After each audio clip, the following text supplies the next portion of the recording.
Londres, setembro de 1992. As coisas não estavam nada boas para a economia britânica.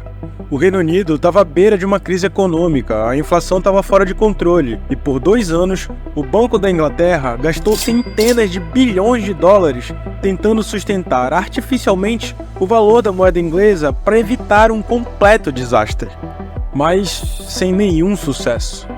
Enquanto todo mundo temia a crise que estava por vir, somente um homem esperava ansiosamente pelo colapso financeiro. Na noite de 15 de setembro de 1992, ele vira para o seu sócio e diz que é hora de ir pro tudo ou nada. George Soros fez a jogada mais arriscada que pôde. Ele usou a sua própria empresa como garantia de empréstimo. Tudo para se alavancar ao máximo e pegar todo o dinheiro que pudesse para apostar contra a moeda britânica. E apenas um dia depois, o resultado chegou. No dia 16 de setembro de 1992, o valor da libra esterlina despencou e George Soros botou no bolso mais de $1 bilhão em apenas 24 horas, lucrando com a destruição instantânea de uma das maiores economias do mundo. Era um dia que entrava para a história. O dia em que um único trade quebrou o Banco Central da Inglaterra. Ao mesmo tempo em que o trader que fez a grande aposta teve o maior lucro da história do mercado financeiro em apenas um dia. Mas como isso tudo aconteceu? Como uma das maiores economias do mundo pode ser derrotada por um único homem? Para entender o problema e responder essas perguntas, voltaremos para a última década antes do euro, em que o faroeste das moedas europeias deu origem a uma das maiores lições de economia do último século. Janeiro de 1946. Os países europeus haviam entrado em guerra uns com os outros 2 vezes nos últimos 30 anos. Ninguém aguentava mais. Alguma coisa tinha que mudar.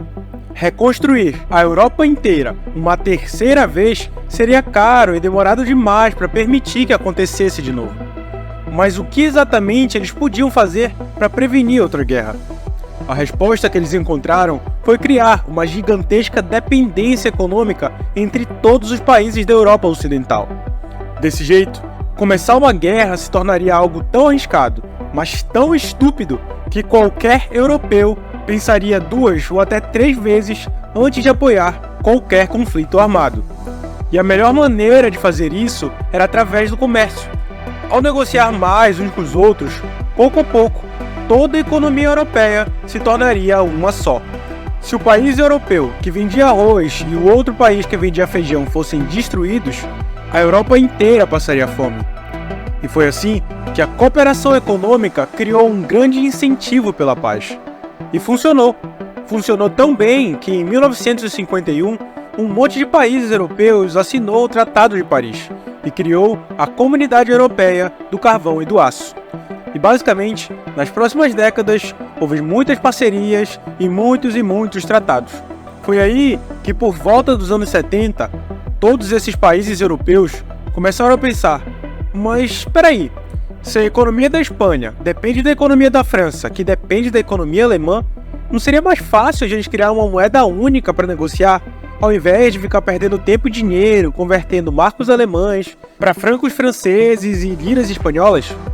E foi com esse pensamento que a moeda que hoje conhecemos como euro foi idealizada.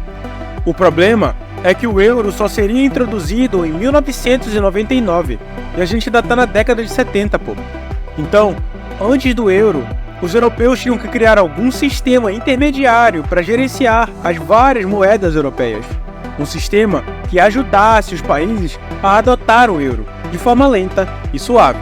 E foi assim que surgiu o sistema conhecido como Mecanismo Europeu de Taxa de Câmbio, ou ERM. Esse novo sistema parecia muito bom no papel e facilitou as coisas para muitas pessoas, mas também tornou os bancos centrais desses países muito vulneráveis. Por exemplo, imagine que você quer comprar um produto que só tem na Amazon dos Estados Unidos. Você não tem dólares, mas paga com seu cartão de crédito aqui no Brasil. Você pode até não ver, mas para essa transação ser executada, você primeiro compra dólares, para só aí realizar a compra. Fácil, né? Agora imagine que isso acontece todo santo dia no país inteiro. E no final, volumes gigantescos de compra e venda de dólar acontecem para poder financiar importações ou exportações. E toda essa loucura tem um efeito real no preço do dólar. É por isso que quando um país se tornava parte do ERM, ele tinha que monitorar constantemente os mercados e intervir se a sua taxa de câmbio começasse a se desviar muito do valor determinado no acordo. Se muitas pessoas estivessem comprando a sua moeda, o Banco Nacional deveria vendê-la, e se todos estivessem vendendo, ele era obrigado a comprar. E em 1979, quase todos os países da Europa Ocidental aceitaram essa condição e aderiram ao ERM. Esse mecanismo atribuiu a cada país uma taxa de câmbio fixa, atrelada à moeda mais forte da Europa, o marco alemão. O problema é que naquela época, pouca gente imaginava que haveria uma reunificação da Alemanha. Lembre-se, estamos em 1979 e a Alemanha ainda era dividida entre a Alemanha Oriental e a Alemanha Ocidental. Para piorar, ninguém poderia imaginar o gigantesco impacto econômico que seria estar preso na economia alemã durante o período da reunificação. Sem imaginar esses problemas futuros, todos os países europeus ficaram felizes em entrar a bordo do ERM. Ou quase todos, porque Margaret Thatcher, a então primeira-ministra britânica, era contra a adesão do Reino Unido a esse sistema. Levou 11 anos para a Terra da Rainha entrar no ERM. E quando entrou, não foi porque realmente queria. Mas a propaganda a favor da entrada era tão grande que Margaret Thatcher renunciou ao cargo e John Major, o maior porta-voz do ERM, virou o novo primeiro-ministro inglês, celebrando a entrada no sistema como a sua grande vitória. All my adult life, I've seen British governments driven off their virtuous pursuit of low inflation by market problems or political pressures. I was under no illusions when I took Britain into the exchange rate mechanism. I said at the time that membership was no soft option. The soft option, the devaluers option, the inflationary option, in my judgment, that would be a betrayal of our future at this moment. And I tell you categorically, that is not the government's policy. Só que as coisas não estavam lá muito boas para a economia do Reino Unido.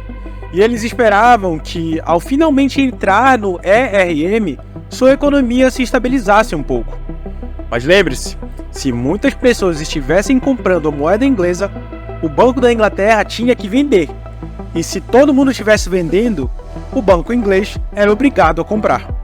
E quando o Reino Unido entrou nesse sistema, foi estabelecido que uma libra tinha o valor fixo de 2,95 marcos alemães. A margem de erro era de 6% para mais ou para menos, o que significa que se a moeda caísse ou ultrapassasse esses 6%, eles seriam expulsos do sistema. Foi aí que surgiu um novo problema. O Muro de Berlim caiu e a Alemanha Ocidental começou a se reunificar com a Alemanha Oriental. Aí, o governo alemão começou a gastar que nem louco, com muito empréstimo e muita impressão de dinheiro. Tudo para tentar modernizar a infraestrutura e a indústria da Alemanha Oriental. E essa elevação drástica do gasto público fez a inflação na Alemanha disparar. É por isso que o Banco Central da Alemanha foi forçado a aumentar a taxa de juros de 2,5% para 8,75% ao ano. Tudo para tentar conter essa inflação. E conforme os juros subiam na Alemanha, os investidores ao redor do mundo começaram a trocar as suas libras pelos marcos para poder investir na renda fixa alemã, o que causou a desvalorização da moeda inglesa. Só que como os membros da comunidade europeia haviam amarrado as suas moedas no marco, eles tinham que fazer de tudo para elas não se desvalorizarem, mesmo que isso significasse prejudicar a própria economia. Foi aí que os tubarões sentiram o cheiro de sangue, e o desastre se tornou cada vez mais iminente. Outubro de 1990. O Reino Unido adere oficialmente ao ERM, e do seu escritório em Nova York, George Soros percebe que lhe foi dada a oportunidade de uma vida. Ele sabia que não tinha como o Reino Unido acompanhar todas as restrições que o sistema estava impondo. Se Soros tivesse tempo suficiente, se ele pelo menos pudesse começar a construir a sua posição contra a libra esterlina antes que a moeda caísse, ele poderia fazer lucros inacreditáveis. Então, pelos próximos 2 anos, ele construiu cuidadosamente sua posição contra a libra esterlina, apostando um total de 1,5 bilhão de dólares. Por 2 anos, o governo do Reino Unido fez tudo o que pôde para permanecer no ERM. O Banco da Inglaterra gastou bilhões das suas reservas de moedas estrangeiras para poder comprar libras e manter o valor da moeda inglesa artificialmente alto. Mas em 1992, as coisas não tinham melhorado nem um pouco. A maior parte dos investidores continuava trocando libras esterlinas pelo marco alemão, para poder continuar ganhando os suculentos juros da renda fixa alemã. A situação ficava cada vez mais insustentável. O Banco Central inglês já estava quase sem reservas, e sair do ERM parecia inevitável. Mas aqui está o grande problema. Se o Reino Unido saísse do sistema, dezenas de bilhões de dólares dos cidadãos ingleses que foram gastos tentando aumentar artificialmente o valor da libra teriam sido jogados fora.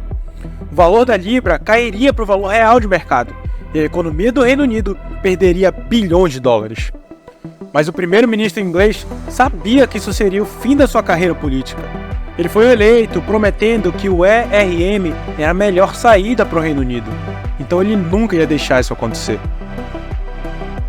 Jorge Soros sabia que a hora de atacar estava próxima, mas ainda faltava alguma coisa.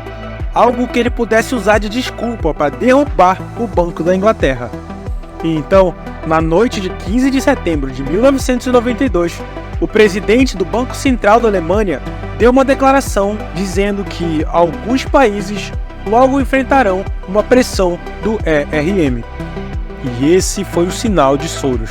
Ele virou para o seu sócio e disse que era hora do tudo ou nada. E aí, enquanto a Europa dormia, Soros estava em Nova York pegando emprestado o máximo de libras que conseguia, o mais rápido possível. À medida que as libras chegavam, ele trocava pelo marco alemão. E quando a Europa acordou e a negociação abriu em 16 de setembro de 1992, a aposta de Jorge Soros contra a libra já estava na casa dos 10 bilhões de dólares. E quando os outros fundos de investimento e empresas de trading souberam da aposta de Soros, eles começaram a fazer exatamente a mesma coisa: vender o máximo de libras que conseguissem. Quanto mais alguns investidores vendiam libras, mais os outros traders sentiam que tinham que fazer o mesmo. Todo esse volume de vendas significava péssimas notícias para a libra, e nada que o governo britânico fizesse conseguiria impedir a desvalorização da moeda. Eles compraram bilhões de libras o mais rápido que conseguiam. Tentaram aumentar as taxas de juros 2 vezes no mesmo dia. Mas os investidores do mundo inteiro continuavam vendendo todas as libras que eles tinham. E até o final daquele dia, o inevitável finalmente virou realidade. O Reino Unido teve que deixar o ERM. E agora, com a libra de volta ao mercado aberto, todo aquele esforço do Banco da Inglaterra para manter a moeda estável foi desfeito. Bilhões de dólares de dinheiro público foram jogados no lixo e o valor da libra caiu quase 15%. E Jorge Soros, esse lucrou pesado. Seus 10 bilhões agora valiam bem mais do que 11,5 bilhões de dólares. Em apenas 24 horas, depois de pagar o empréstimo e os juros, ele havia botado no bolso mais de 1 bilhão de dólares, lucrando com a queda de uma das maiores economias do planeta. O mais engraçado é que quando a Quarta-feira Negra acabou, o Banco da Inglaterra estava livre, mais uma vez, para controlar a libra inglesa. Nos anos seguintes, o banco cortou gradualmente as taxas de juros e a economia britânica voltou a ter altos níveis de crescimento. Até 1997, a libra esterlina já era mais valiosa do que tinha sido durante o ERM. E o Reino Unido estava a caminho de 16 anos consecutivos de expansão econômica. É por isso que algumas pessoas chamam esse dia de Quarta-feira Dourada. Então acabou que, no final das contas, Soros pode ter feito um favor aos britânicos, mesmo tendo embolsado cerca de 15 dólares para cada homem, mulher e criança no Reino Unido. que na época tinha cerca de 220 milhões de habitantes. Já no Brasil, apesar de algo desse calibre nunca ter acontecido, um outro tipo de ladrão, extremamente sorrateiro, vem roubando a riqueza dos brasileiros nos últimos 30 anos, de forma quase que despercebida.